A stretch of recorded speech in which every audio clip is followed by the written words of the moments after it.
अंत में उनके मित्र, उनके भाई निराश होकर के प्रहलाद जी को छोड़कर चले जाते।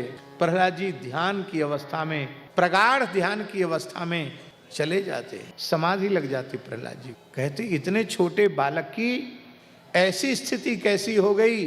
कृष्ण ग्रह गृहीतात्मा नवेद जगदीदृशम।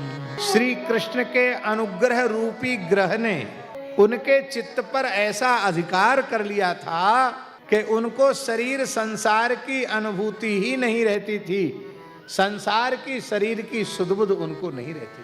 नवेद जगदीदृशम। सबसे भारी ग्रह यही है। ये नवग्रह है ना, किसी भी ज्योतिषी के पास जाओ तो आपकी कुंडली देखेगा तो कहेगा तुम्हारे राहु खराब चल रहे हैं, तुम्हारे केतु खराब चल रहे हैं, शुक्र की नीच की दशा आ गई, तुम्हारे गुरु बकरी चल रहे हैं, अरे तुमको तो शनि की 7.5 आ गई, कुछ न कुछ बताएंगे। पर सब ग्रहों की दशा एक निश्चित अवधि में आती है, फिर उतर जाती है। ढैया दशा होगी तो 2.5 साल में शनि की दशा उतर जाएगी, 7.5 होगी तो 7.5 साल में उतर जाएगी।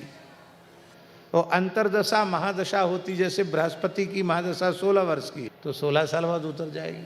शनि की महादशा 19 वर्ष की है तो 19 वर्ष में चली जाएगी। कहने का आशय ये है, महादशाएं भी अपने समय से आती है और समय से चली जाती है, लेकिन किसी भाग्यशाली पर यदि किसी रामग्रह की दशा आ गई, कृष्ण ग्रह की दशा आ गई, नारायण ग्रह की दशा आ गई, तो ये दशा आने के बाद फिर कभी जाती, ये तब तक ही समस्या है। बहुत ध्यान से सुने, ये ग्रहों की समस्या तब तक है जब तक कृष्ण रूपी ग्रह की दशा नहीं आई। इनकी दशा आ जाएगी तो सारे ग्रह दंडवत करके चले जाएंगे। गोस्वामी तुलसीदास जी का पद है, जब जानकी नाथ सहाय करें तब कौन बिगाड़ करे नर।